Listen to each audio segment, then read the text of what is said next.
The Escobar file also blows open the most crucial, most haunting moment of the entire saga, the final days of Pablo Escobar. The official narrative planted in our minds is that he was shot and killed on a rooftop in Medellin by the Colombian police, a heroic joint operation that marked a huge victory in the war on drugs. A heroic and satisfying end to the hunt for a monster who had terrorized the world for so long.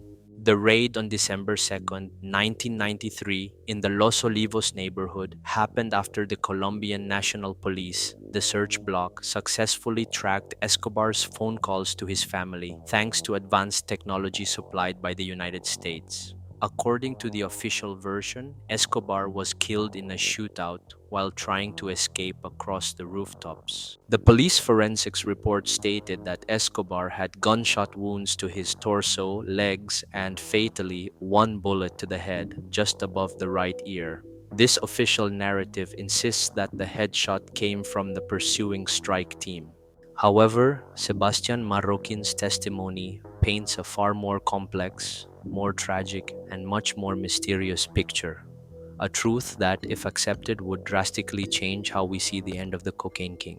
December 2nd, 1993, Escobar's last day, Marroquin, still a teenager, was on the run with his mother and sister. In an atmosphere of pure fear and desperation, he spoke to his father on the phone, a call that, according to Marroquin, would change everything, not just for his family, but for the entire story of the war on drugs. For years on the run, Escobar had one golden rule he never ever broke: never stay on the phone.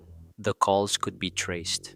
He was an expert at survival, a paranoid genius who was always one step ahead, who built complex surveillance networks and secret communication methods.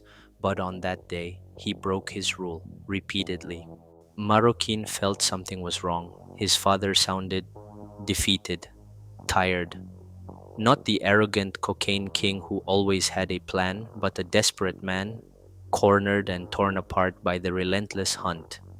Marroquin begged him, "Papa, don't call anymore. They will kill you." But as if driven by an invisible force, moments later, Escobar called again.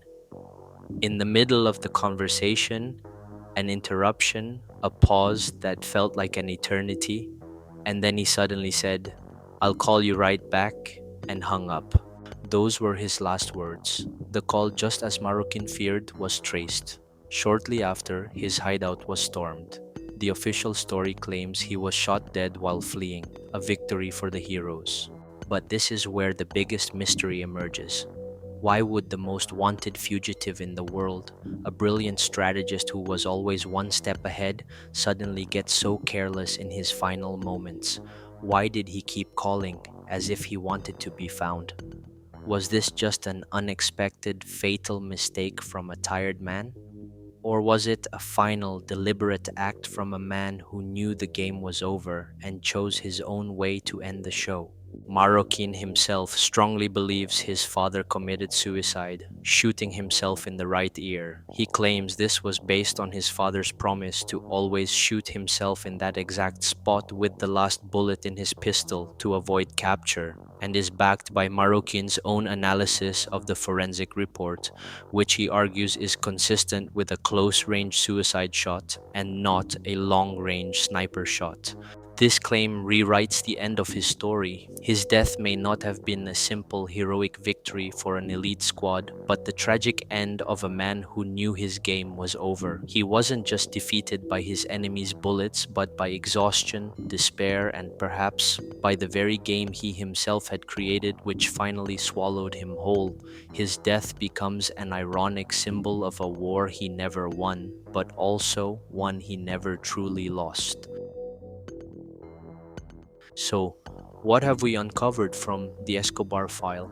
What fundamental lesson can we learn from the testimony of a son who chose to speak out against the dominant narrative? The Escobar file isn't just a captivating crime story. It's a mirror reflecting an uncomfortable truth about what's really happening behind the curtain of the war on drugs. The narrative we've been fed about good versus evil, heroes versus monsters, is far more complex and stained with impurities. It's a painful reminder that endless demand, hypocrisy, and power politics often play a much bigger role in creating and sustaining monsters than just the ambition of a single drug lord. After opening the Escobar file, after seeing the evidence that challenges the entire story, what do you think? Does the narrative of the war on drugs that we all know need to be fundamentally rewritten? Or are we still trapped in a conflict where the goals are far more complicated, darker, and more concerned with power and profit than with true justice for all? Write your opinion and your analysis in the comments. To unseal other archives that have been deliberately hidden from the public, subscribe to Underworld Archive 9 and turn on your notification bell. Thank you for watching.